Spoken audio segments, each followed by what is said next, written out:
Good morning. पिछले class में हम लोग देखे थे भारतीय संविधान का संवैधानिक विकास।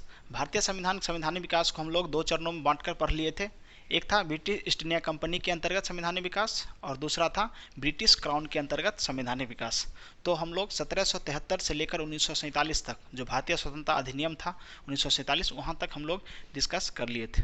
देखिए, द्वितीय विश्व युद्ध जो है 1939 से 1945 तक चला। द्वितीय विश्व युद्ध के पश्चात क्या हुआ कि जो मित्र राष्ट्र था, अमेरिका हो गया, ब्रिटेन हो गया, फ्रांस, इनकी विजय हुई। विजय तो हुई लेकिन फिर भी क्या हुआ कि इनकी जो भी अर्थव्यवस्था था वो बहुत ही नीचे चला गया, यानी बहुत ज़्यादा जो है पैसा की बर्बादी हुआ था। तो ब्रिटेन अफोर्ड नहीं कर सकता था कि अब और भारत को अधिक दिनों तक जो है गुलाम रखा जाए। और दूसरी चीज़ ये था कि 1945 में संयुक्त राष्ट्र संघ का गठन हो चुका था और संयुक्त राष्ट्र संघ में ये प्रावधान था अब कोई भी देश जो है किसी दूसरे देश पर अधिकार नहीं करेगा और जो भी अधिकार किया हुआ है पहले से उसको आज़ाद कर देगा। ठीक है, ये प्रेशर संयुक्त राष्ट्र संघ का था जो ब्रिटेन पर यह लागू हुआ। तो इसके पश्चात क्या हुआ कि ब्रिटेन के जो प्रधानमंत्री उस समय बने थे हाल ही में, जो लेबर पार्टी के प्रधानमंत्री थे जिनका नाम था क्लीमेंट एटली। क्लीमेंट एटली चाहते थे कि जल्द से जल्द भारत को स्वतंत्रता दिया जाए। ठीक है, तो उस दौरान जो है भारत में विधान परिषद का चुनाव हुआ था। हाल ही में विधान परिषद का चुनाव हुआ था, जो प्रांत का विधान परिषद था चुनाव हुआ था। उसी आधार पर जो है केंद्र में अंतरिम सरकार का गठन किया गया। अंतरिम मतलब होता है टेम्पोररी, कुछ दिनों के लिए सरकार बनाया गया था। ये सरकार जो है 1946 में बनती है और 15 अगस्त 1947 तक ये सरकार चलती है। तो हम लोग आज देखेंगे कि किस तरह से अंतरिम सरकार का गठन होता है, अंतरिम सरकार में किन किन विभाग किस व्यक्ति को दिया गया था ये देखेंगे। उसके बाद देखेंगे जब भारत स्वतंत्र हो जाता है तो 15 अगस्त 1947 को स्वतंत्र भारत का प्रथम कैबिनेट तैयार होता है, यानी कैबिनेट मिनिस्ट्री जो है वो तैयार होता है। उसके बाद हम लोग सीधे चलेंगे संविधान सभा पर। तो संविधान सभा हम देखेंगे कि संविधान सभा का निर्माण कैसे हुआ और आगे धीरे धीरे आगे बढ़ते चलेंगे और किस प्रकार से भारत के संविधान का निर्माण हुआ वो हम लोग देखेंगे। ठीक है, तो चलिए आज का मोटिवेशनल क्योट जो है वो हम लोग बताने वाले हैं कि देखिए भारत जो है अब स्वतंत्रता की ओर धीरे धीरे बढ़ रहा था। ठीक है, तो उसी से रिलेटेड एक मोटिवेशनल जो क्योट है वो हम लोग बोलते हैं। देखिए, कहते हैं कि दुख और दर्द सब तेरे अंदर है, दुख और दर्द सब तेरे अंदर है, तुम अपने बनाए इस पिंजरे से बाहर तो निकल, तुम अपने द्वारा बनाए हुए इस पिंजरे से बाहर तो निकल, तुम अपने आप में एक सिकंदर है। ठीक है, तो भारत भी उसी प्रकार से था। भारत में जो भी लोग थे वो ज़्यादा अशिक्षित थे। धीरे धीरे शिक्षा विकास हो रहा था और भारत में लोगों में जो है भारतीय लोगों में जो है अपने देश के प्रति जो है प्रेम की भावना वो बढ़ रहा था। तो ब्रिटिश लोग जो है अब धीरे धीरे जो है भारत को स्वतंत्रता देने के लिए अग्रसर हो गए। तो हम लोग देखते हैं भारत का जो अंतरिम मंत्रिमंडल तैयार हुआ था वो हम लोग देखने वाले हैं। तो हेडिंग दे दीजिएगा आप लोग, अंतरिम मंत्रिमंडल, अंतरिम भारत सरकार। ठीक है, अंतरिम भारत सरकार जो टेम्पोररी सरकार जो बनी थी उसमें किन व्यक्ति को कौन सा विभाग अलॉट किया गया था वो हम लोग देखेंगे। देखिए, अंतरिम मंत्रिमंडल की घोषणा जो होती है वो 24 अगस्त 1946 को होती है। देखिए घोषणा, अंतरिम सरकार की घोषणा कब हुई? 24 अगस्त 1946 को ये घोषणा हुई कि अब जो है भारत के लोगों के द्वारा जो है अंतरिम सरकार का गठन किया जाएगा और ये सरकार का गठन जो है जो वर्तमान में विधान परिषद के सदस्य जो चुने गए हैं उनके द्वारा ये चुने जाएंगे। ठीक है, अब देखिए घोषणा तो हो गया लेकिन लागू कब हुआ? 25 अगस्त को, 25 अगस्त 1946 को घोषणा हुआ 24 अगस्त को और गठन हो गया, यानी अंतरिम सरकार का गठन हो गया 25 अगस्त 1946 को। ठीक है, उसके पश्चात क्या हुआ कि शपथ ग्रहण होगा, जितने भी मंत्रिमंडल के सदस्य होते हैं सबका शपथ ग्रहण दिलाया जाता है। तो 2 सितंबर इसके पश्चात देखिए शपथ ग्रहण, शपथ 2 सितंबर 1946 को। देखिए अभी वर्तमान में जो हम देखेंगे भारत में जब प्रधानमंत्री चुना जाता है लोकसभा के मेंबर के द्वारा, उसके पश्चात क्या होता है कि उसका शपथ ग्रहण होता है, प्रधानमंत्री और जितने भी मंत्री होते हैं सबका।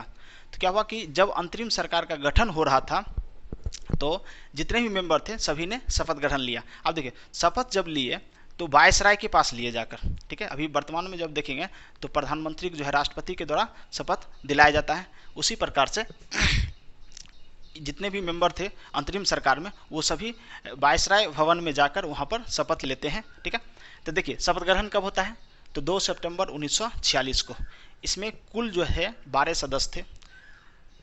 इसमें जो कुल हो गया 12 सदस्य, और इनका लीडर कौन था, जो भारत का अंतरिम सरकार बना उनका लीडर था जवाहरलाल नेहरू। जवाहरलाल नेहरू जो थे वो वायसराय की कार्यकारिणी परिषद के उपाध्यक्ष थे, ठीक है। तो अध्यक्ष तो वायसराय होंगे, वायसराय उसमें लॉर्ड वेवेल थे, तो वेवेल के द्वारा ही अंतरिम सरकार का गठन किया गया था, ठीक है। आगे बढ़ते हैं। देखिए जब ये अंतरिम सरकार का गठन हुआ उसमें मुस्लिम लीग के सदस्य शामिल नहीं थे। जब वायसराय ने घोषणा किया कि अंतरिम सरकार का गठन किया जाएगा तो उसमें हुआ मुस्लिम लीग का जो है एक भी सदस्य इसमें शामिल नहीं था, ठीक है। तो देखते हैं कि मुस्लिम लीग जो है वो कब शामिल हुआ, ठीक है। तो मुस्लिम लीग के सदस्य जो है 26 अक्टूबर 1946 को 5 सदस्य जो है इसमें शामिल हुए थे। 26 अक्टूबर 1946 को देखिए प्रथम बार जब अंतरिम सरकार का गठन होता है तो घोषणा हुआ 24 अगस्त 1946 को, लागू हुआ 25 अगस्त 1946 को, और सभी सदस्य ने शपथ लिया। कुल कितने सदस्यों ने, तो 12, कुल 12 सदस्यों ने शपथ लिया था 2 सितंबर 1946 को। जब शपथ ग्रहण समारोह चल रहा था उसमें मुस्लिम लीग के सदस्य नहीं थे, यानी मुस्लिम लीग ने इस मंत्रिमंडल का बहिष्कार किया। उनका कहना था कि हमको एक अलग मंत्रिमंडल चाहिए क्योंकि हमको एक नया देश बनाना है, ठीक है। तो मुस्लिम लीग के सदस्य कब शामिल हुए, तो 26 अक्टूबर 1946 को। 26 अक्टूबर 1946 को मुस्लिम लीग के कितने सदस्य, तो 5 सदस्य। देखिए यहाँ पर 5 सदस्य।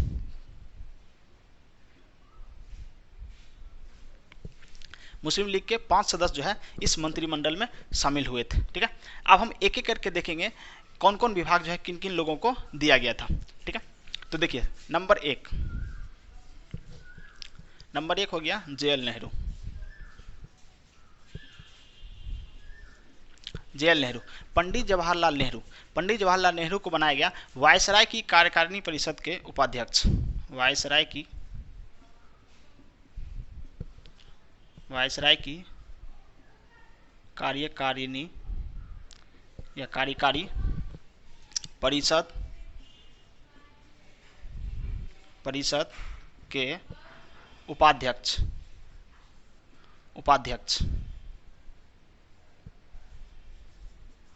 ठीक है, वायसराय की कार्यकारिणी परिषद के उपाध्यक्ष बनाया गया और इनको जो है विदेश मंत्रालय का कार्यभार सौंपा गया। विदेश मंत्रालय, विदेश विभाग, विदेश का काम भी इनको देखना है और साथ साथ राष्ट्रमंडल का काम भी देखना है। राष्ट्रमंडल,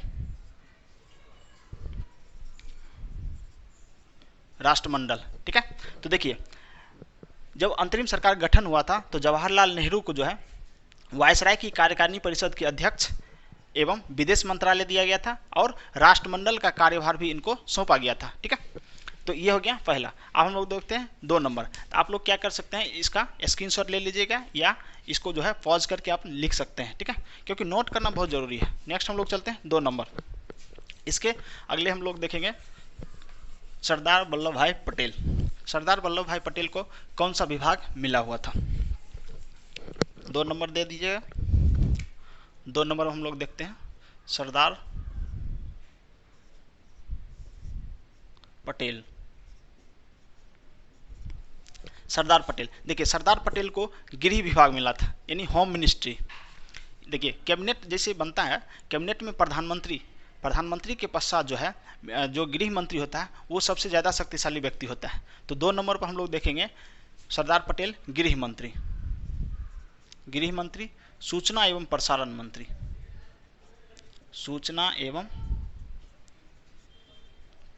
मंत्री, ठीक है।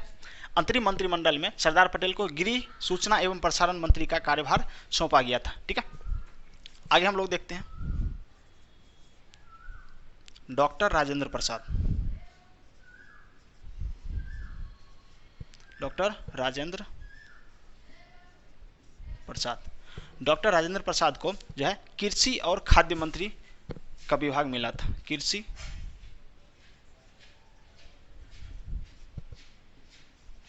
एवं खाद्य मंत्री, कृषि एवं खाद्य मंत्री किनको मिला था? तो डॉक्टर राजेंद्र प्रसाद को। अब हम लोग देखते हैं 4 नंबर जॉन मथाई।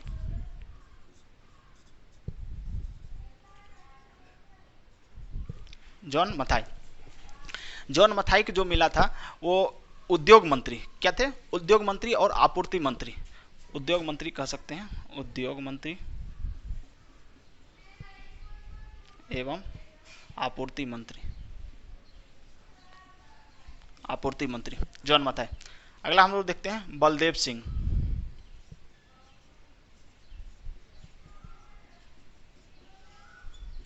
बलदेव सिंह, देखिए बलदेव सिंह से लगता है कि बल यानी पावर, शक्ति, तो शक्ति किस काम का आता है? रक्षा करने के लिए, तो इनको मिला था रक्षा विभाग, रक्षा मंत्री। ठीक है, रक्षा मंत्री की जिम्मेवारी किनको मिला था? तो सरदार बलदेव सिंह, यानी पंजाबी व्यक्ति थे, सरदार उपाधि इनका था। आगे देखते हैं जगजीवन राम।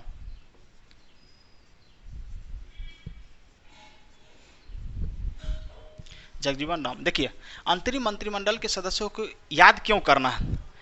याद इसलिए करना है ताकि कभी कभी एग्जाम में ऑप्शन आ जाता है कि निम्नलिखित में से कौन व्यक्ति अंतरिम मंत्रिमंडल में शामिल थे, या इसका उल्टा भी हो सकता है कि निम्नलिखित में से कौन व्यक्ति अंतरिम मंत्रिमंडल में शामिल नहीं थे। इसलिए जो है इन सभी को एक बार जरूर याद करना है। ठीक है, 2-3 बार इसको पढ़ना है ताकि ऑप्शन में आए तो पता चल जाए कि ये कौन व्यक्ति थे और कौन व्यक्ति नहीं थे। ठीक है, तो देखिए जगजीवन राम को श्रम मंत्री मिला हुआ था, श्रम विभाग किनको मिला था? तो जगजीवन राम को मिला था। अगले देखते हैं 7 नंबर सी राजगोपालाचारी।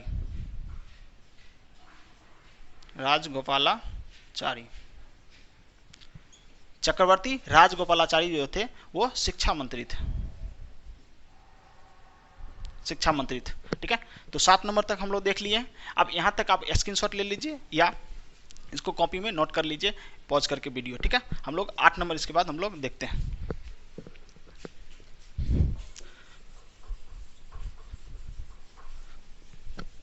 8 नंबर आप लोग हेडिंग दे दीजिए। 8 नंबर हम लोग देखते हैं कि किनको क्या विभाग मिला था। ठीक है, तो 8 नंबर जो हम लोग देखेंगे तो आसफ अली। ठीक है, आसफ अली का नाम हम लोग देखते हैं, आसफ अली, आसफ अली। ठीक है, देखिए आसफ अली कौन थे? अरुणा आसफ अली का नाम आप लोग ने सुना होगा, अरुणा आसफ अली। देखिए अरुणा आसफ अली, इनका नाम आप लोग सुने होंगे। तो अरुणा आसफ अली के हस्बैंड कौन थे? आसफ अली। देखिए अरुणा और साथ में गांगुली, गांगुली बंगाल की थी ये, अरुणा गांगुली, इनका नाम था अरुणा गांगुली। जब अरुणा गांगुली का विवाह जो है आसफ अली के साथ हुआ तब इनका टाइटल चेंज हो गया था, गांगुली के जगह पर ये आसफ अली लगाने लगी। ठीक है, तब इनका नाम हो गया अरुणा आसफ अली। आसफ अली जो थे इनको रेलवे मिनिस्ट्री दिया गया था, रेलवे और परिवहन बोल सकते हैं, रेलवे एवं परिवहन, रेलवे एवं परिवहन, रेलवे एवं परिवहन का जो मंत्रालय मिला था वो आसफ अली को दिया गया था। तो आसफ अली जो थे अरुणा आसफ अली के हस्बैंड थे। ठीक है, नेक्स्ट हम लोग देखते हैं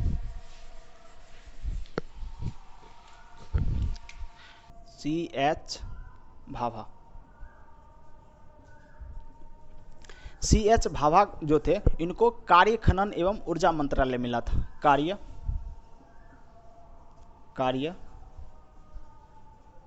खनन एवं ऊर्जा मंत्रालय। ठीक है, जो अभी तक हम 9 मेंबर देखे हैं ये सभी के सभी जो थे ये सभी के सभी जो थे वो कांग्रेस के या तो निर्दलीय के सदस्य थे। जो पहली बार मंत्रिमंडल बना था उनका ये सदस्य थे। लेकिन जब से मंत्रिमंडल का पुनर्गठन हुआ उसके पश्चात जो है पांच सदस्य जो है मुस्लिम लीग का शामिल हुआ था। तो यहाँ पर हम लोग लिखेंगे कि 5 सदस्य जो है मुस्लिम लीग का कब शामिल हुए थे, 26 अक्टूबर 1946 को। तो यहाँ ऊपर हम लोग लिख लेते हैं 26 अक्टूबर 1946। 26 अक्टूबर 1946 को मुस्लिम लीग के 5 सदस्यों को संविधान के जो अंतरिम सरकार बनी थी उसमें शामिल किया गया था। ठीक है, तो पहला सदस्य हम लोग देखते हैं 10 नंबर, लियाकत अली। जो पाकिस्तान जब स्वतंत्र हो जाएगा तो पाकिस्तान के प्रथम प्रधानमंत्री बनेंगे लियाकत अली। तो लियाकत अली को वित्त विभाग दिया गया था। लियाकत अली वित्त विभाग।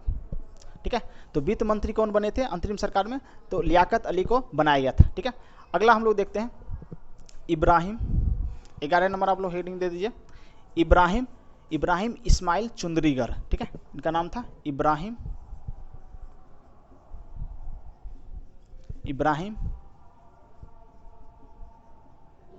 इस्माइल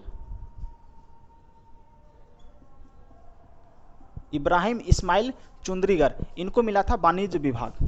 ठीक है, वाणिज्य विभाग इनको दिया गया था। ठीक है, अगला हम लोग देखते हैं अब्दुल रब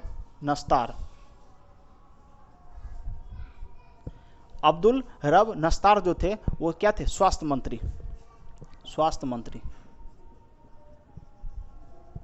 अब्दुल रब नस्तार जो थे वो स्वास्थ्य मंत्री थे। देखिए, अब इसको याद करने का एक तरीका बताते हैं कि देखिए अब्दुल रब नस्तार जो है, नस्तार मतलब होता है जैसे नाश्ता हम बोलते हैं कि नाश्ता किए कि नहीं किए।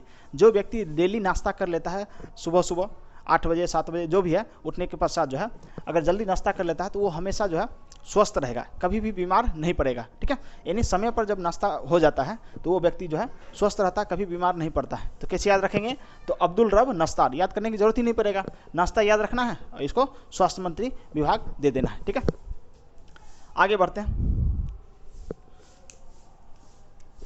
13 नंबर। ठीक है, अगला जो मंत्री थे जोगेंद्र नाथ मंडल। ठीक है, जोगेंद्र नाथ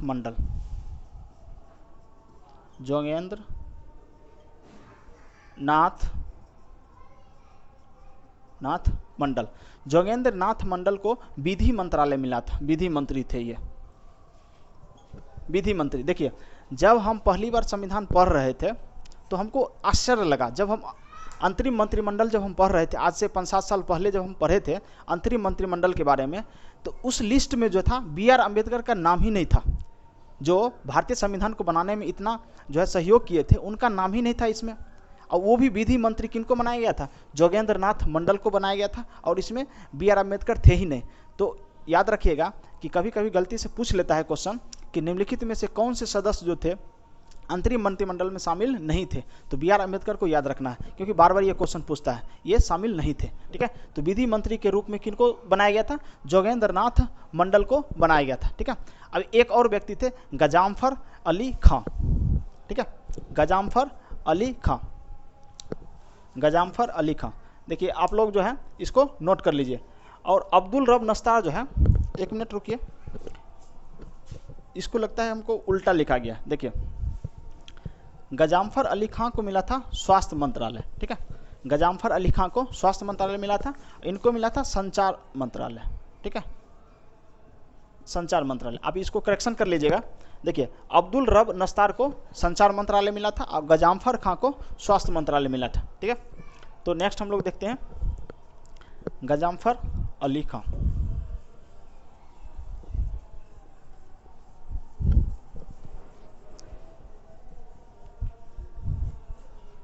गजामफर अली खां लास्ट हो गया ये।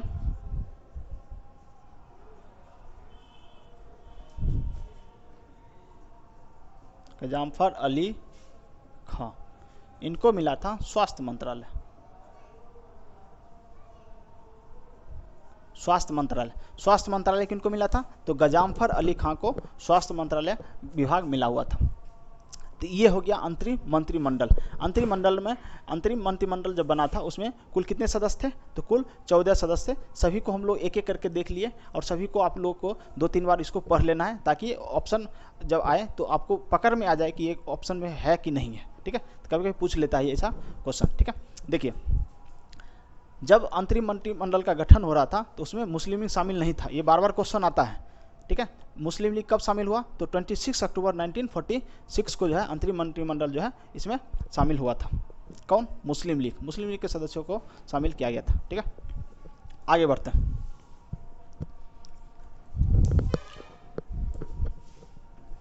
आगे आप लोग हेडिंग दे दीजिएगा, स्वतंत्र भारत का प्रथम मंत्रिमंडल। स्वतंत्र भारत का पहला मंत्रिमंडल। ठीक है, स्वतंत्र भारत का पहला मंत्रिमंडल। देखिए अंतरिम मंत्रिमंडल जो है स्वतंत्रता के पहले बना था। ठीक है, लेकिन क्या हुआ, जब भारत स्वतंत्र हो गया, भारत स्वतंत्र होने के बाद मंत्रिमंडल का फिर से पुनर्गठन किया गया। पुनर्गठन के पश्चात हम लोग देखेंगे यानी स्वतंत्र भारत का दोनों क्वेश्चन पूछता है कि एक पूछेगा तुम आप अंतरिम मंत्रिमंडल और दूसरा पूछेगा स्वतंत्र भारत के मंत्रिमंडल। यानी कभी कभी आप क्वेश्चन सुने होंगे स्वतंत्र भारत के प्रथम शिक्षा मंत्री कौन थे। ठीक है, ऐसा क्वेश्चन आपको देखने को मिलेगा। ठीक है, तो चलिए स्टार्ट करते हैं हम लोग। इसमें हम लोग देखेंगे कुल 14 सदस्यों को। कितने सदस्यों को? 14 सदस्यों को जो है स्वतंत्र भारत के प्रथम मंत्रिमंडल में शामिल किया गया था। तो पहले जो मंत्रिमंडल में सदस्य थे उनका नाम जे.एल. नेहरू। जे.एल. नेहरू। जे.एल. नेहरू को जो मिला विभाग वो प्रधानमंत्री का विभाग मिला था, क्योंकि देखिए देश आज़ाद हो चुका है, देश आज़ाद हो चुका है, पाकिस्तान अलग हो चुका है और भारत अलग हो गया। तो प्रधानमंत्री, विदेश मंत्रालय, राष्ट्रमंडल भी इनको देखना है, राष्ट्रमंडल, और वैज्ञानिक शोध। यानी जितना भी भारत में वैज्ञानिक शोध होगा या तो परमाणु के क्षेत्र में हो, कुछ भी वैज्ञानिक शोध हो, वो सब किसके अंदर? तो प्रधानमंत्री के अंदर। वैज्ञानिक शोध,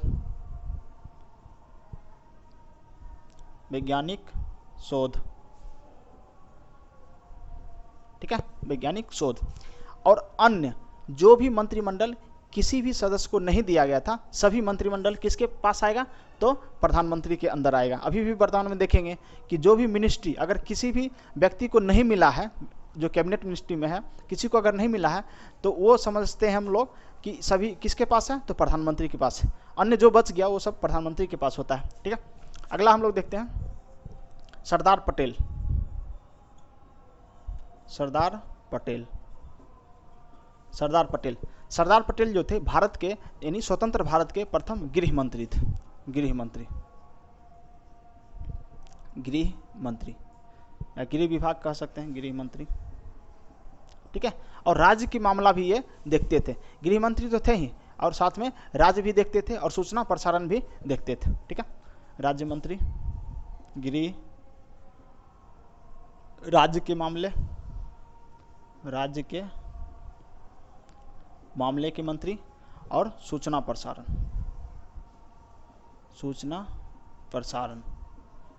ठीक है, अब आते हैं 3 नंबर। देखिए हुआ क्या कि जब बना था अंतरिम मंत्रिमंडल उसमें भी ये सब थे, जवाहरलाल नेहरू, सरदार पटेल और राजेंद्र प्रसाद, और इसमें भी रहेंगे। ठीक है, तो राजेंद्र प्रसाद को यहाँ पर देख लेते हैं हम लोग। राजेंद्र प्रसाद। तो राजेंद्र प्रसाद को सेम मिनिस्ट्री था जो उसमें मिला था, वो फिर मिला है, कृषि एवं खाद्य मंत्री। किनको मिला था? तो डॉक्टर राजेंद्र प्रसाद को। ठीक है, आगे देखते हैं 4 नंबर, मौलाना अबुल कलाम आज़ाद, ठीक है, इनको मिला था शिक्षा विभाग। अगर क्वेश्चन पूछे स्वतंत्र भारत के प्रथम शिक्षा मंत्री कौन थे, तो मौलाना अबुल कलाम आज़ाद। देखिए एपीजे अब्दुल वो अलग हैं और ये हैं मौलाना अबुल कलाम, वो हैं अब्दुल कलाम, ये हैं अबुल कलाम, तो इसमें कन्फ्यूजन नहीं होना चाहिए। तो देखिए शिक्षा मंत्री किनको मिला था, तो मौलाना अबुल कलाम आज़ाद को मिला था, ठीक है। आप देखते हैं 5 number, John Mathai. John Mathai, John Mathai, John Mathai जो थे अंतरिम मंत्रिमंडल में भी थे और इसमें भी थे, ठीक है। तो जॉन मथाई को जो मिला था रेलवे एवं परिवहन विभाग, रेलवे एवं परिवहन विभाग, ठीक है। जॉन मथाई को रेलवे एवं परिवहन विभाग मिला था। अब अगला देखते हैं 6 नंबर, बलदेव सिंह। बलदेव सिंह ये अंतरिम मंत्रिमंडल में भी थे और इसमें भी इनको शामिल किया गया, तो ये थे रक्षा मंत्री, ठीक है। बलदेव सिंह को उसमें भी रक्षा मंत्री और इसमें भी रक्षा मंत्री बनाया गया, ठीक है। अब इसको स्क्रीनशॉट ले लीजिए या पॉज करके इसको नोट कर लीजिए, ठीक है। इसको हम मिटा रहे हैं और नेक्स्ट हम लोग लिखते हैं 7 नंबर।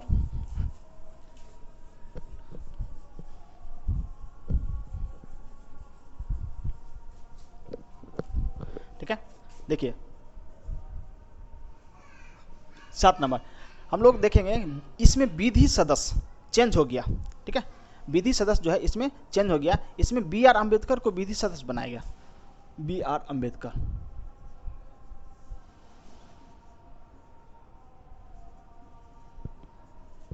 विधि मंत्री, विधि मंत्री, ठीक है। तो इसमें जो है उसमें था जोनाथन और इसमें बनाया गया बी आर अम्बेडकर को, ठीक है। उसमें मंडल साहब थे और इसमें बी आर अम्बेडकर को जो है विधि सदस्य के रूप में शामिल किया गया, ठीक है। क्योंकि हम बताए थे कि हम जो है शौक हो गए थे कि इनको अगर मंत्रिमंडल में नहीं शामिल किया गया तो बहुत बड़ा अन्याय होगा, क्योंकि इनका योगदान बहुत ज़्यादा था संविधान सभा में और संविधान को निर्माण करने में, ठीक है। आगे देखते हैं हम लोग 8 नंबर, जगजीवन राम। जगजीवन राम, जगजीवन राम उसमें भी थे और इसमें भी थे, तो दोनों में सेम विभाग, श्रम मंत्री, ठीक है। जगजीवन राम को श्रम मंत्री दिया गया था, ठीक है। आगे हम लोग देखते हैं आर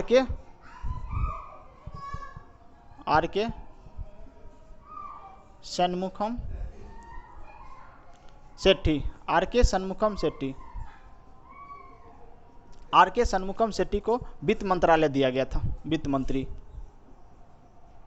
वित्त मंत्री। देखिए उसमें जो था लियाकत अली को वित्त मंत्रालय दिया गया था। जब पुनर्गठित हुआ था जब पुनर्गठित हुआ था, जब मंत्रिमंडल अंतरिम मंत्रिमंडल पुनर्गठित हुआ था तो उसमें लियाकत अली को मिला था और यहाँ पर किसको मिला है, तो आर के षणमुखम शेट्टी। तो क्वेश्चन ये भी पूछ सकता है कि स्वतंत्र भारत के प्रथम वित्त मंत्री कौन थे, तो आर के षणमुखम शेट्टी जो थे प्रथम भारत के यानी स्वतंत्र भारत के प्रथम वित्त मंत्री थे, ठीक है।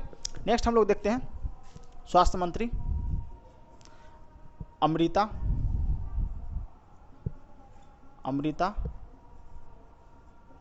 कौर दयाल, कुमारी यानी राजकुमारी अमृता कौर दयाल या अमृता कौर, राजकुमारी अमृता कौर, अगर इसको हम लिख सकते हैं राजकुमारी अमृता कौर। राजकुमारी अमृता कौर जो थे वो स्वास्थ्य मंत्री, ठीक है। राजकुमारी अमृता कौर को स्वास्थ्य मंत्रालय मिला हुआ था। स्वास्थ्य मंत्री किनको मिला, तो राजकुमारी अमृता कौर को, ठीक है। नेक्स्ट हम लोग देखते हैं C H Bhabha, C H Bhabha उसमें भी सदस्य थे और इसमें भी सदस्य थे, ठीक है। तो सी एच भाभा को वाणिज्य मंत्री मिला, वाणिज्य विभाग किनको मिला था, तो सी एच भाभा को वाणिज्य विभाग मिला हुआ था, ठीक है। अब हम लोग देखते हैं संचार विभाग, रफ़ी अहमद किदवई। देखिए रफ़ी अहमद किदवई, रफ़ी अहमद किदवई, रफ़ी अहमद किदवई को जो है क्या मिला था, रफ़ी अहमद किदवई को जो है संचार मंत्री बनाया गया था, ठीक है, संचार विभाग।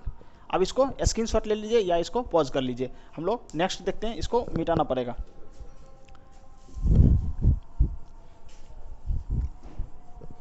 रफ़ी अहमद किदवई हम लोग देख लिए हैं कि ये स्वतंत्र भारत के प्रथम संचार मंत्री थे। ठीक है, नेक्स्ट हम लोग देखते हैं श्यामा प्रसाद मुखर्जी।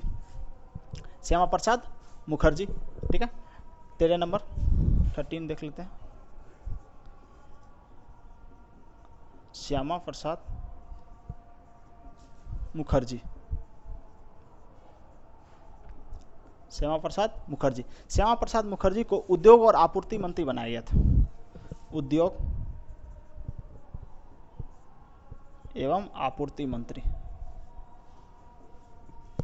तो क्वेश्चन ये भी बनेगा कि स्वतंत्र भारत के प्रथम उद्योग मंत्री कौन बनाए गए थे या किसे बनाया गया था? तो श्यामा प्रसाद मुखर्जी को। ठीक है, देखिए श्यामा प्रसाद मुखर्जी जो है वर्तमान अगर देखेंगे तो श्यामा प्रसाद मुखर्जी, जैसे कोलकाता पोर्ट है तो उसका भी नाम श्यामा प्रसाद मुखर्जी रखा गया है। ठीक है, आगे बढ़ते हैं। और जो चेनानी नासरी सुरंग था, चेनानी नासरी जम्मू कश्मीर जो सुरंग है उसका भी नाम जो है श्यामा प्रसाद मुखर्जी सुरंग रखा गया है। ठीक है, लास्ट में हम देखते हैं VN. Gadgil. VN. Gadgil, VN. Gadgil. VN. Gadgil को कार्य खनन एवं ऊर्जा मंत्री, कार्य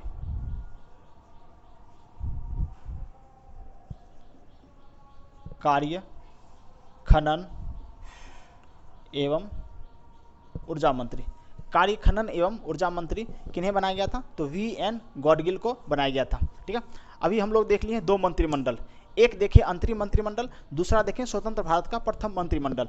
किनको क्या विभाग मिला था ये हम लोग डिस्कस कर लिए। अब हम लोग पढ़ेंगे संविधान सभा।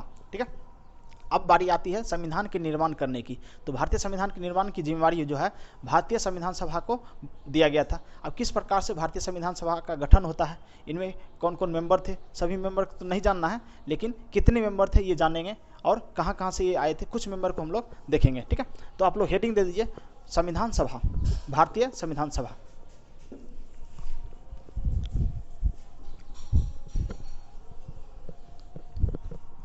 ठीक है, अब लोग पढ़ेंगे संविधान सभा, जिसका बहुत समय से इंतजार था। संविधान सभा, संविधान सभा, कॉन्स्टिट्यूएंट असेंबली, कॉन्स्टिट्यूएंट असेंबली, संविधान सभा। तो संविधान सभा के हम लोग बारे में पढ़ेंगे। तो कॉन्स्टिट्यूएंट असेंबली इसको बोलते हैं और संविधान सभा इसका काम है भारतीय संविधान का निर्माण करना। ठीक है, देखिए सबसे पहले जो है संविधान सभा की विचार, यानी भारत का संविधान बनाने के लिए एक संविधान सभा होनी चाहिए। ठीक है, इसका प्रस्ताव जो है सबसे पहले जो है बाल गंगाधर तिलक थे, उनके द्वारा जो है 1895 ईस्वी में दिया गया था। तो सबसे पहले विचार जो है, सबसे पहला विचार यानी फर्स्ट, प्रथम बार विचार जो है संविधान सभा का विचार जो है सबसे पहले किस व्यक्ति के द्वारा दिया गया था? तो बाल गंगाधर तिलक, बाल गंगाधर तिलक। कब दिया गया था? 1895 में। 1895 ईस्वी में बाल गंगाधर तिलक के द्वारा जो है पहली बार ये बताया गया था कि भारत में जो है संविधान बनाने के लिए संविधान सभा की जरूरत है और ये होनी चाहिए। ठीक है, उसके पश्चात जो है 1922 ईस्वी में महात्मा गांधी के द्वारा बताया गया कि जो संविधान सभा होगी वो लोगों की इच्छा के अनुसार होनी चाहिए। ठीक है, ये क्वेश्चन बार बार पूछता है कि लोगों की इच्छा के अनुसार, लोगों के इच्छा के अनुसार, इच्छा के अनुसार। तो गांधी जी ये बोले थे, गांधी जी कब बोले थे? 1922 में। 1922 में हम लोग दो देख लिए, एक जो है बाल गंगाधर तिलक के द्वारा बताया गया 1895, दूसरा महात्मा गांधी जी के द्वारा बोला गया था कि 1922 ईस्वी में कि भारतीय के जो संविधान सभा होगा, जो भारत का संविधान सभा होगा, वो भारत के लोगों की इच्छा अनुसार होनी चाहिए, यानी उनकी जैसी मर्जी होगी वैसे ही संविधान सभा होनी चाहिए। इस पर ब्रिटिश सरकार का कोई भी दबाव नहीं होनी चाहिए। ठीक है, आगे देखते हैं। कभी कभी पूछ लेता है कि किस पार्टी के द्वारा पहली बार संविधान सभा का प्रस्ताव दिया गया था। ठीक है, उसमें कांग्रेस भी पार्टी आती है, मुस्लिम लीग भी आती है, स्वराज पार्टी आती है, बहुत सारी पार्टी थी। ठीक है, तो ऑप्शन के अनुसार आप देख लीजिएगा। तो 1934 में स्वराज पार्टी। स्वराज पार्टी, देखिए स्वराज पार्टी जो है 1923 ईस्वी में 1923 ईस्वी में जो बिहार का 1922 में जब बिहार का कांग्रेस अधिवेशन हुआ था गया में, उसके पश्चात 1923 में चित्तरंजन दास एवं मोतीलाल नेहरू के द्वारा जो है एक पार्टी का गठन किया गया था जिसका नाम था स्वराज पार्टी। तो स्वराज दल, स्वराज पार्टी का स्थापना देख ली हम लोग। और स्वराज पार्टी के द्वारा ही पहली बार बताया गया कि भारत में एक संविधान सभा होनी चाहिए। कभी कभी क्वेश्चन ये पूछता है कि किस पार्टी ने कहा था पहली बार कि संविधान सभा होनी चाहिए, या संविधान सभा का प्रस्ताव जो है किस पार्टी के द्वारा दिया गया था। तो स्वराज पार्टी के द्वारा संविधान सभा का प्रस्ताव दिया गया था। कब दिया गया था? 1934 में। ये क्वेश्चन बार बार ये पूछता है, ठीक है। आप देखते हैं ब्रिटिश गवर्नमेंट के द्वारा जो समय समय पर प्रस्ताव भारत में लाया जाता था, तो किस प्रस्ताव में भारतीय संविधान के बारे में कहा गया, ठीक है। तो देखिए एक प्रस्ताव आया था जिसको बोलते हैं अगस्त प्रस्ताव, ठीक है। 8 अगस्त 1940 को, 8 अगस्त 1940, इसको बोलते हैं अगस्त प्रस्ताव, अगस्त प्रस्ताव, ठीक है। अगस्त प्रस्ताव में कहा गया था कि जो भारतीय लोग संविधान के मांग को कर रहे हैं कि बार बार हमको संविधान सभा चाहिए, संविधान सभा चाहिए, ठीक है। तो क्या हुआ कि इसमें संविधान की जो है मांग, जो है संविधान सभा की मांग या संविधान की मांग, उसको स्वीकार कर लिया गया। कहा कि ठीक है, आप लोग को जो है संविधान सभा हम बनाने के लिए देंगे, आप लोग संविधान सभा के माध्यम से ही संविधान का निर्माण करिएगा। तो क्वेश्चन ये बनता है कि किस प्रस्ताव के द्वारा ब्रिटिश गवर्नमेंट ने भारतीयों के संविधान सभा की जो बात है उसको मान लिया, यानी प्रस्ताव को मान लिया, संविधान सभा बनाने के प्रस्ताव को मान लिया। तो वो है 8 अगस्त 1940 का अगस्त प्रस्ताव। इसमें बताया गया था ठीक है कि आप लोग जो है संविधान सभा बनाइएगा, लेकिन इसमें यह भी कह दिया कि लेकिन इसमें मुख्य रूप से भारतीय सदस्य होंगे। आप देखिए यहाँ पर कन्फ्यूजन पैदा हो गया, कैसे? तो यहाँ पर कहा गया मुख्य रूप से भारतीय सदस्य होंगे, मतलब क्लियर नहीं बताया गया कि भारतीय होंगे कि भारतीय के अलावा इसमें विदेशी भी होंगे, ये क्लियर उसमें नहीं बताया गया था, ठीक है। इसलिए भारतीय लोग जो है इसका विरोध किए, कहे कि नहीं ये ठीक नहीं होगा, आप लोग क्लियर बताइए, इसमें सिर्फ भारतीय होनी चाहिए। भारतीयों को कहना था इस सभा में सिर्फ भारतीय होनी चाहिए, क्योंकि संविधान हम अपने लिए बनाएंगे तो इसमें हमारी सदस्य होनी चाहिए, आपका सदस्य नहीं होना चाहिए, ठीक है। अगस्त प्रस्ताव में ये कन्फ्यूजन था, इसलिए अगस्त प्रस्ताव को नहीं माना गया, ठीक है। उसके बाद आता है क्रिप्स मिशन। क्रिप्स मिशन, ठीक है। क्रिप्स प्रस्ताव 22 मार्च 1942,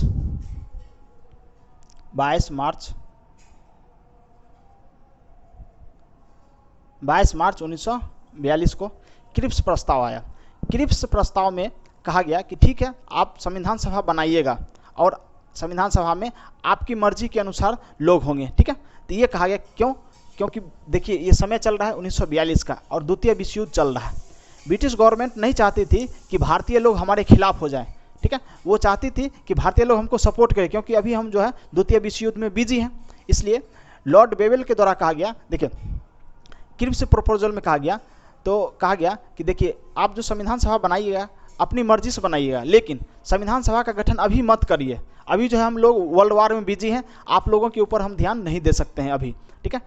वर्ल्ड वार जब सेकेंड खत्म हो जाएगा उसके बाद जो है आप संविधान सभा का गठन कर लीजिएगा। तो भारतीय लोग थोड़ा सा नाराज हो गए, क्योंकि चाहते थे जल्द से जल्द भारत को स्वतंत्रता मिले, ठीक है। तो उस समय क्रिप्स प्रस्ताव को बहिष्कार किया गया था, कहा कि नहीं जल्दी हमको होना चाहिए, ठीक है। ये पूछता है कि क्रिप्स मिशन ने भारतीय संविधान सभा को गठन करने की बात तुरंत मान ली या बाद में मानी? बाद में मानी, कही कि द्वितीय विश्व युद्ध के पश्चात, ठीक है। उसके बाद जो है ब्रिटिश सरकार ने एक और मिशन भेजा, एक और प्रस्ताव भेजा जिसको बोलते हैं कैबिनेट मिशन, ठीक है। कैबिनेट मिशन अगला हम लोग देखेंगे, कैबिनेट मिशन। इसको तब तक स्क्रीनशॉट ले लीजिए या इसको नोट कर लीजिए। हम लोग देखेंगे कैबिनेट मिशन। कैबिनेट मिशन के तहत ही जो है संविधान सभा का गठन होगा फाइनली। ये क्वेश्चन पूछा जाता है कि बार बार एग्जाम में देखने को मिलेगा, कोई भी एग्जाम दीजिए उसमें देखने को मिलेगा संविधान सभा का गठन जो है किस प्रस्ताव के माध्यम से हुआ था? तो कैबिनेट मिशन। कैबिनेट मिशन लिख लीजिए, cabinet mission, cabinet mission. Cabinet mission जो थे भारत में जब आया था 24 मार्च 1946 को, देखिए 24 मार्च 24 मार्च 1946 24 मार्च 1946 को कैबिनेट मिशन भारत आया था। ठीक है, कैबिनेट मिशन में कुल 3 सदस्य थे। ठीक है, कैबिनेट मिशन में कुल 3 सदस्य थे, जिनका अध्यक्ष जो था पेंथिक लॉरेंस। पेंथिक लॉरेंस जो है इस मिशन का अध्यक्ष था। अब पेंथिक लॉरेंस उस समय जो थे भारत के राज्य सचिव थे, यानी भारत सचिव को ही क्या बनाया गया था, कैबिनेट मिशन का अध्यक्ष बनाया था। और कैबिनेट मिशन ने जो है भारतीय संविधान सभा के गठन की प्रस्ताव को मंजूर कर लिया और कहा कि ठीक है, आप लोग बनाना स्टार्ट करिए, संविधान सभा बनाना स्टार्ट करिए। ठीक है, तो देखिए कैबिनेट मिशन में 3 सदस्य थे। पहला पेंथिक लॉरेंस,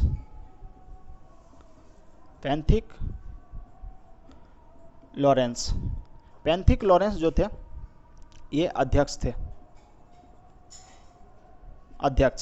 पेंथिक लॉरेंस जो थे क्या थे, अध्यक्ष थे। दूसरा थे एवी अलेक्जेंडर। एवी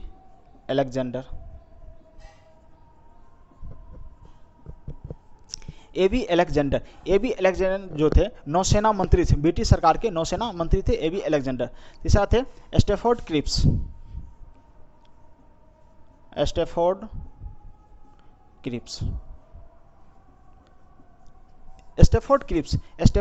जो थे वो व्यापार मंडल के अध्यक्ष थे। तो 3 लोग उसमें सदस्य थे, किसमें, कैबिनेट मिशन में। कैबिनेट मिशन का अध्यक्ष पूछा जाता है बार बार, तो पेंथिक लॉरेंस याद रखना है। पेंथिक लॉरेंस क्या थे, तो भारत सचिव।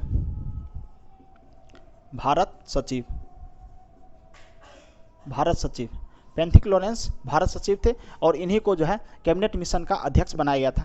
कैबिनेट मिशन के माध्यम से ही भारत में अब संविधान सभा का निर्माण होगा। अब हम लोग देखेंगे संविधान सभा का गठन। अभी हम लोग बैकग्राउंड देख रहे थे, संविधान सभा के प्रस्ताव को किन किन लोगों के द्वारा मांगा गया था और ब्रिटिश गवर्नमेंट के द्वारा कब ये प्रस्ताव मंजूर किया गया था। तो ये याद रखिएगा, ब्रिटिश गवर्नमेंट के द्वारा पहली बार जो है माना गया कि ठीक है, आप लोग बनाइएगा संविधान सभा, ठीक है, संविधान निर्माण करने के लिए। तो अगस्त प्रस्ताव 8 अगस्त 1940 को जब अगस्त प्रस्ताव आया था उसी में स्वीकार किया गया था। ठीक है, अब हम लोग देखते हैं गठन, संविधान सभा का गठन। तो देखिए संविधान सभा का गठन जो हुआ 6 दिसंबर 1946 को। गठन देख लेते हैं, संविधान सभा का गठन 6 दिसंबर 1946। संविधान सभा का गठन 6 दिसंबर 1946 को हुआ। जब संविधान सभा का गठन हो रहा था 1946 में, उस समय भारत की जनसंख्या जो थी लगभग 40 करोड़, कितनी, लगभग 40 करोड़ जनसंख्या थी। और डिसाइड किया गया कि 10 लाख की जनसंख्या पर एक सदस्य को चुना जाएगा। ठीक है, तो जितने भी प्रांत थे और प्रांत में जो प्रांत के सदस्य थे, प्रांत में जो विधान परिषद के सदस्य थे, उनके माध्यम से जो है चुनाव करके अनुपातिक प्रतिनिधि के आधार पर जो है वोटिंग करके और वहाँ से प्रतिनिधि को चुनकर भेजा गया था संविधान सभा में। तो संविधान सभा में उस समय 389 कुल सदस्य भेजे गए थे। देखिए 389 कुल सदस्य जो है संविधान सभा में शामिल किए थे। मोस्ट इंपॉर्टेंट क्वेश्चन है, ये पूछता है बार बार कि संविधान सभा का जब गठन हुआ था उसमें कुल कितने सदस्य थे, तो 389। यहाँ पर लिख देते हैं कुल सदस्य कितने हो गए, 389। 389 सदस्यों में से देखिए 2 प्रकार के सदस्य थे, एक थे निर्वाचित सदस्य, दूसरा थे मनोनीत सदस्य। इसको हम लोग 2 भागों में बांट देते हैं, निर्वाचित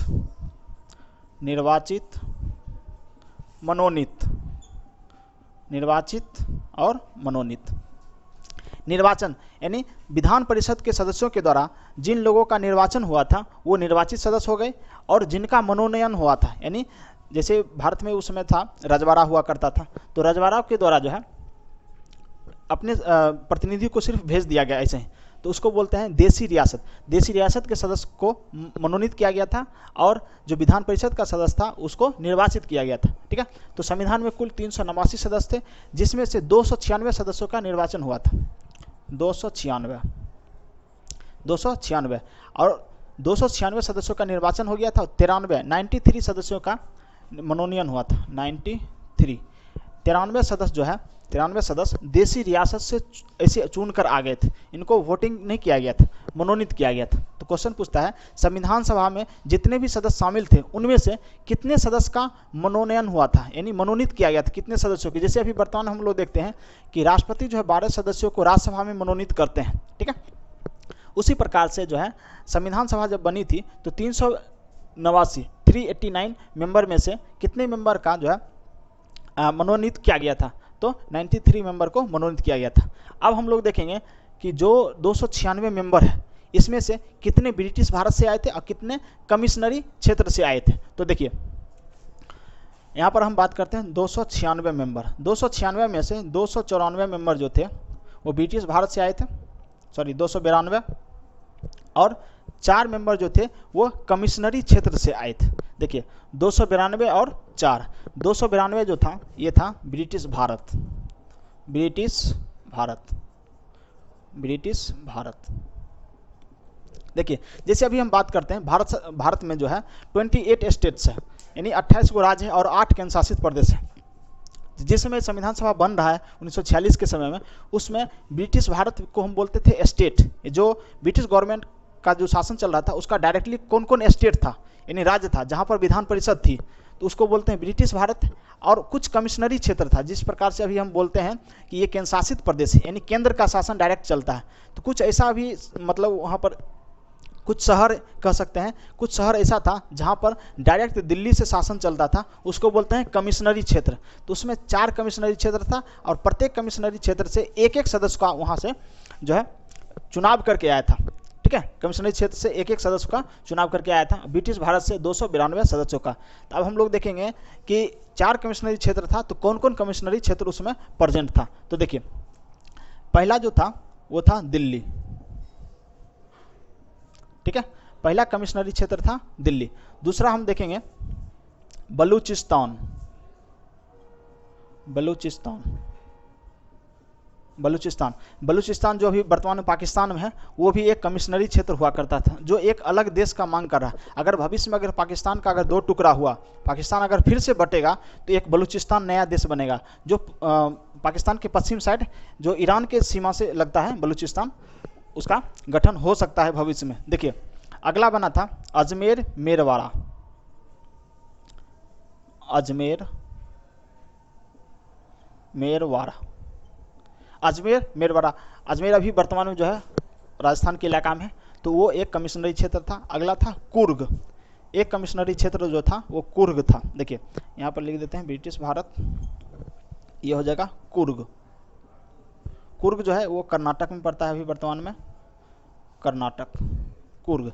ये 4 कमिश्नरी क्षेत्र उसमें प्रेजेंट था। कौन कौन? दिल्ली, बलूचिस्तान, अजमेर मेरवाड़ा और कुर्ग। ठीक है, तो एक बार हम रिवीजन कर लेते हैं। देखिए संविधान सभा का गठन होता है 6 दिसंबर 1946 को। ठीक है, कुल सदस्य कितने चुने गए थे? 389। अगर उसमें हम देखेंगे तो भारत की जनसंख्या लगभग 40 करोड़ थी। ठीक है, पूरी नहीं थी, थोड़ा सा कम थी। तो अगर इसको हम कन्वर्ट करना चाहेंगे तो 38 या 30.89, 30.89 ये इतना सदस्य था। ठीक है, यानी 40 करोड़ नहीं पुरता है, थोड़ा सा कम हो जाता है। अब देखिए संविधान सभा में 2 प्रकार के सदस्य थे, एक थे निर्वाचित सदस्य, दूसरा मनोनीत सदस्य। निर्वाचित सदस्य की संख्या 296 था और मनोनीत सदस्य की संख्या 93 था। ठीक है, निर्वाचित सदस्य जो है 2 क्षेत्र से आए थे, एक था ब्रिटिश क्षेत्र और दूसरा था कमिश्नरी क्षेत्र। तो ब्रिटिश क्षेत्र से 292 सदस्य आए थे और कमिश्नरी क्षेत्र से 4 सदस्य आए थे। तो कमिश्नरी क्षेत्र उसमें कौन कौन था? दिल्ली, बलूचिस्तान, अजमेर मेरवाड़ा और कुर्ग, कर्नाटक। ठीक है, अब हम लोग देखेंगे कि जो ये निर्वाचित कुल सदस्य है 296 सदस्य, इसको हम पार्टी के आधार पर डिसाइड करेंगे। कभी कभी पूछ लेता है कि जब संविधान सभा का गठन हुआ था उसमें कांग्रेस पार्टी के कितने मेंबर थे। ठीक है, तो ये कभी कभी पूछ लेता है कांग्रेस पार्टी से कितने निर्वाचित होकर आए थे। ठीक है, अब इसको स्क्रीनशॉट ले लीजिए या इसको पॉज करके आप लोग लिख सकते हैं, फिर हम लोग आगे बढ़ते हैं। ठीक है, चलिए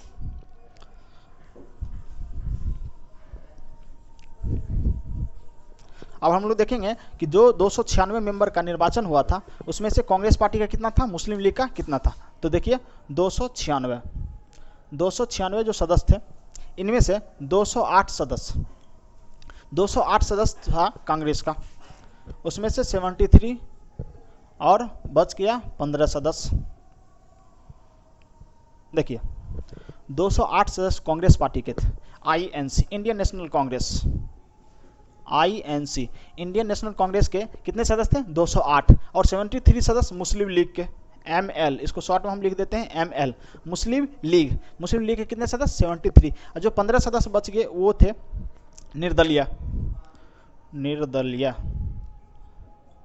निर्दलीय मतलब इंडिपेंडेंट मेंबर थे, ये किसी भी पार्टी से इनका कोई भी नाता नहीं था, दूर दूर तक इनका कोई भी संबंध नहीं था, निर्दलीय। तो क्वेश्चन ये भी पूछता है कि जितने लोगों का निर्वाचन हुआ था संविधान सभा में, उनमें से कितने निर्दलीय सदस्य का निर्वाचन हुआ था? तो 15 निर्दलीय सदस्य का, और 208 कांग्रेस के थे, और मुस्लिम लीग के कितना हो गया? तो मुस्लिम लीग का जो सदस्य था वो 73 सदस्य था, यहाँ पर देखने को मिला। ठीक है, अब आगे देखते हैं हम लोग।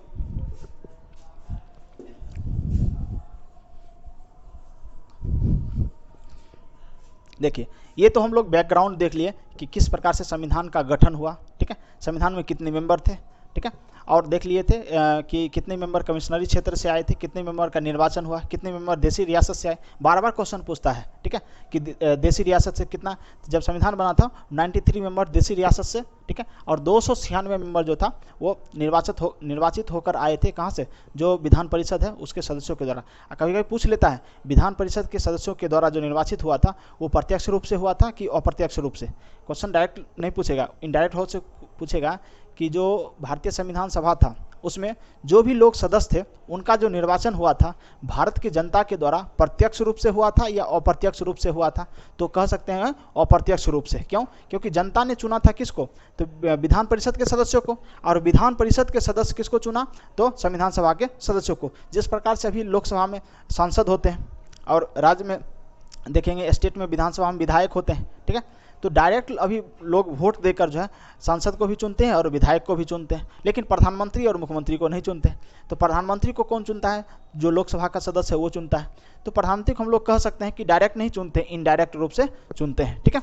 लेकिन प्रधानमंत्री अगर लोकसभा का मेंबर है तो उसको हम डायरेक्ट रूप से सिर्फ लोकसभा के मेंबर के तौर पर चुनते हैं, ना कि प्रधानमंत्री के तौर पर चुनते हैं, ठीक है। अब हम लोग देखेंगे कि संविधान के बनने की प्रक्रिया, ठीक है। अब एक चीज़ यहाँ पर नोट करके आपको देख लीजिएगा, क्योंकि क्वेश्चन कभी कभी पूछ लेता है कि संविधान सभा में किस देसी रियासत के सदस्य शामिल नहीं हुए थे? तो वो थे हैदराबाद। देखिए हैदराबाद नोट करके आप लोग लिख सकते हैं, हैदराबाद। ई बकलोल को जो है बनना था देश, ठीक है। हैदराबाद को एक देश बनना था, यानी पूरे भारत के बीच में इसको एक छोटा सा देश चाहिए था, ठीक है। तो क्या हुआ कि सरदार पटेल और जवाहरलाल नेहरू सोचा विचारा, और उसके पश्चात जो है भारतीय जो सेना थी उसको पुलिस का ड्रेस पहनाकर, ठीक है, भारतीय जो आर्मी थी उसको पुलिस का ड्रेस पहनाकर और भेज दिया, जाओ हैदराबाद। हैदराबाद को चारों ओर से घेर लिया और ऑपरेशन चला, ऑपरेशन पोलो। अब मार मार के उसको चोखा चटनी बनाकर और हैदराबाद को भारत में मिला लिया गया, ठीक है। तो ये था हैदराबाद। हैदराबाद जो है भारत में मिल गया और वो कहता था कि हम एक अलग देश बनाएंगे, ठीक है, स्वतंत्र रहना चाहता था, इसलिए भारतीय संविधान सभा में वो शामिल नहीं हुआ, ठीक है। अब हम लोग देखते हैं कि यहाँ से संविधान सभा का बैठक तो देखेंगे कि संविधान का निर्माण किस प्रकार से अब आगे बढ़ेगा, ठीक है। तो देखिए संविधान सभा की प्रथम बैठक, हेडिंग दे दीजिए, संविधान सभा की प्रथम बैठक।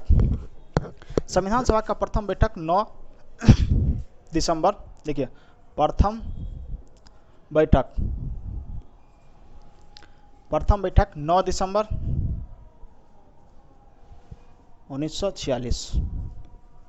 संविधान सभा की प्रथम बैठक 9 दिसंबर 1946 को हुआ था। अब देखिए कोई भी बैठक होता है तो उसमें अध्यक्ष होते हैं, ठीक है। तो अध्यक्ष जो है फ्रांस के संविधान के अनुसार जो है हम लोग क्या किए कि अध्यक्ष का चुनाव जो है वरिष्ठ लोगों को किया गया, यानी जो उसमें उम्र दराज व्यक्ति थे उनको जो है चुन लिया गया। ऐसे ही लोगों के द्वारा वोटिंग तो हुआ नहीं, ऐसे ही चुन लिया गया कि चलिए कि एक वरिष्ठ नागरिक जो है उनको हम लोग चुन लेते हैं अध्यक्ष के तौर पर।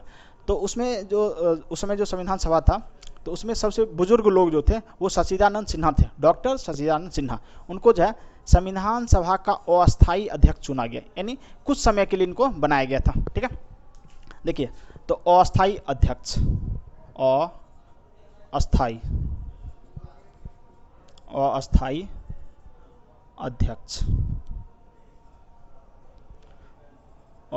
अध्यक्ष कौन थे? डॉक्टर सच्चिदानंद सिन्हा,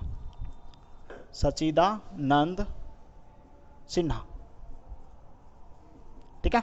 तो ये क्वेश्चन बहुत पूछता है कि संविधान सभा के प्रथम अस्थायी अध्यक्ष किन्हें चुना गया था या कौन थे? तो डॉक्टर सच्चिदानंद सिन्हा। देखिए सच्चिदानंद सिन्हा के कहने पर, बहुत बुजुर्ग आदमी थे, कहने पर जो है एक व्यक्ति थे जिनको जो है उपाध्यक्ष के तौर पर चुना गया, उनका नाम था फ्रैंक एंथनी।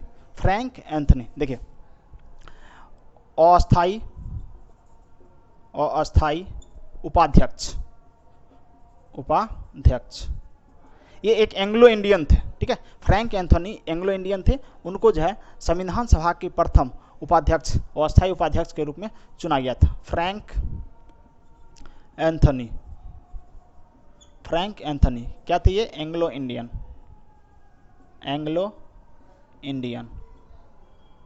फ्रैंक एंथनी जो थे वो एंग्लो इंडियन थे, ठीक है। देखिए एंग्लो इंडियन क्या होता है? एंग्लो इंडियन जो है, एंग्लो इंडियन कहने का मतलब क्या है कि माता होनी चाहिए भारतीय और पिता जो है यूरोपियन, यूरोप में किसी भी देश का हो, उनसे जो उत्पन्न संतान है उसको हम लोग क्या बोलते हैं? एंग्लो इंडियन बोलते हैं, ठीक है। आप देखते हैं प्रथम बैठक में कितने सदस्य जो है उपस्थित हुए थे, ठीक है। तो देखिए प्रथम बैठक जब हुआ था उसमें 207 सदस्य उपस्थित हुए थे। ये है प्रथम बैठक में उपस्थित सदस्य।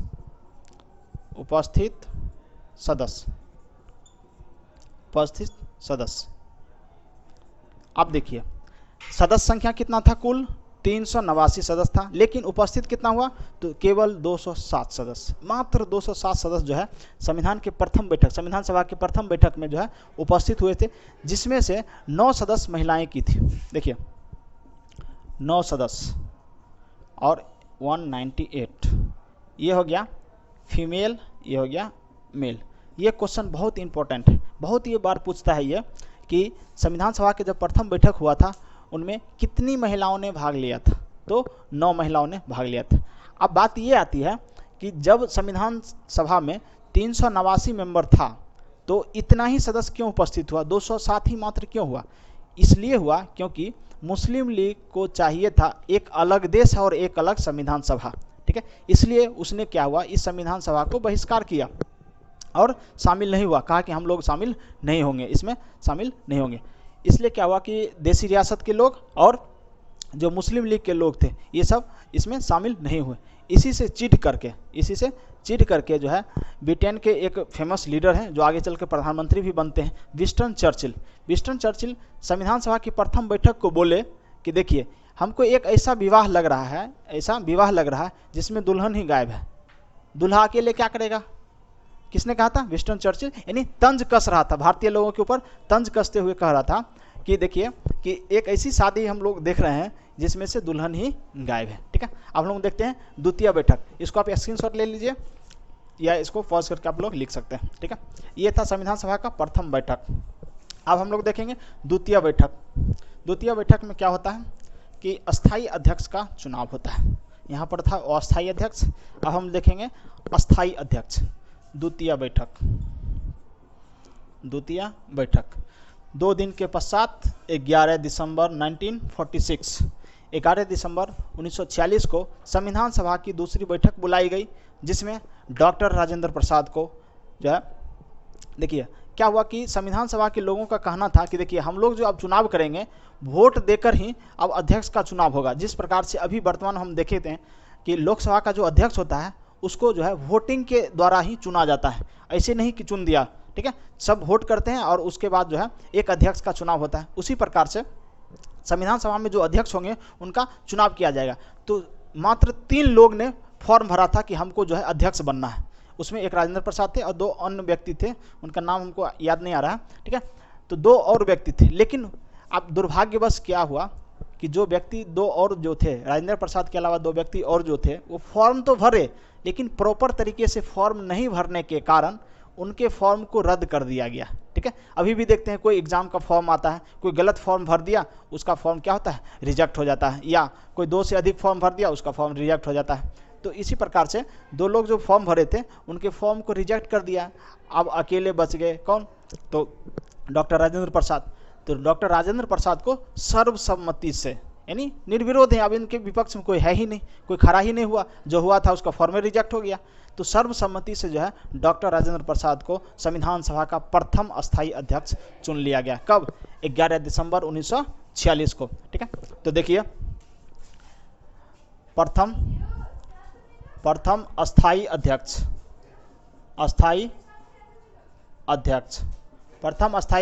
डॉक्टर राजेंद्र प्रसाद। डॉक्टर राजेंद्र प्रसाद को संविधान सभा का प्रथम अस्थायी अध्यक्ष चुन लिया गया।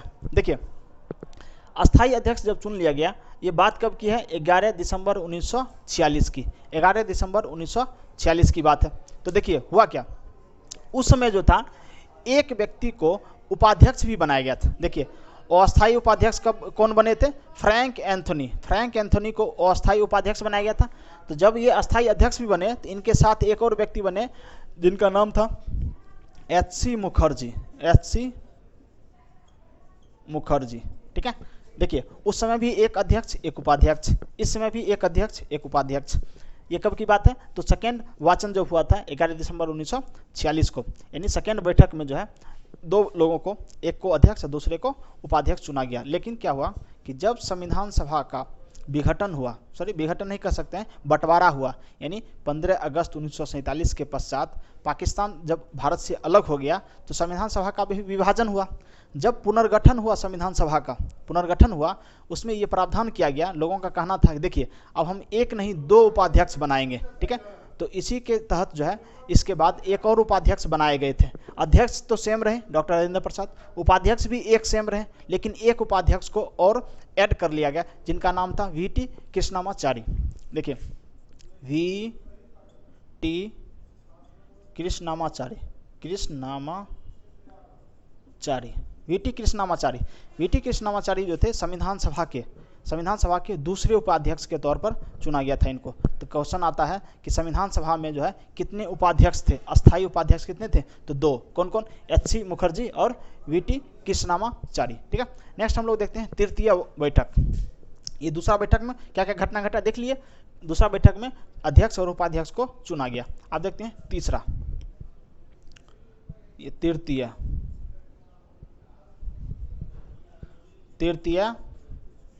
बैठक। फिर दो दिन के बाद देखते हैं 13 दिसंबर 1946, ठीक है।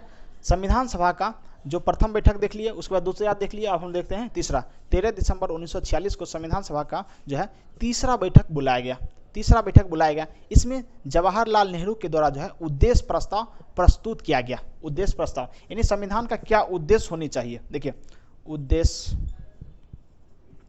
उद्देश्य प्रस्ताव किसने पेश किया था? तो जे.एल. नेहरू के द्वारा जो है उद्देश्य प्रस्ताव पेश किया गया था। उद्देश्य प्रस्ताव ही आगे चलकर भारत का प्रस्तावना, जो भी प्रियम्बल देखते हैं हम लोग, प्रस्तावना संविधान जब बन रहा था उसी समय जो है 13 दिसंबर 1946 को नेहरू जी ने जो है एक उद्देश्य पेश किया था, यानी एक चार्ट था, उसमें लिखा हुआ था कि संविधान का क्या उद्देश्य होना चाहिए। हम लोग संविधान तो बना रहे हैं, तो संविधान का एक कह सकते हैं कि शॉर्ट नोट्स था। जैसे हम लोग एक बार क्या होता है कि बृहद रूप से पढ़ लेते हैं, उसके बाद शॉर्ट नोट्स बनाते हैं ताकि एग्जाम के समय हम लोग कम समय में उसका जो रिवीजन कर सके, इसलिए प्रस्तावना जो है बनाया गया था। और यही उद्देश्य प्रस्ताव आगे चलकर जो है प्रस्तावना का रूप ले लिया। तो क्या हुआ, ये तो प्रस्तुत किया गया था, लेकिन क्या हुआ 22 जनवरी 1947 को, देखिए 22 जनवरी 1947 को ये हुआ प्रस्ताव जो है इसको स्वीकार किया गया था।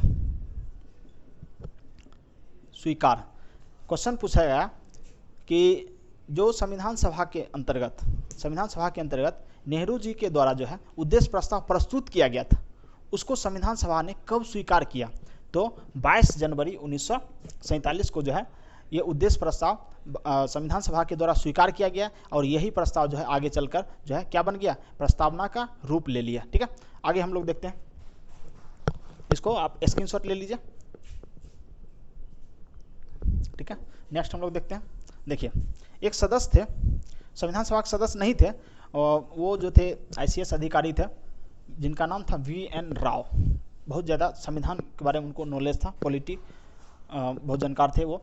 तो V.N. राव को जो है संविधान सभा के, यानी संविधान निर्मात्री जो सभा थी उसका जो है संवैधानिक सलाहकार बनाया गया था।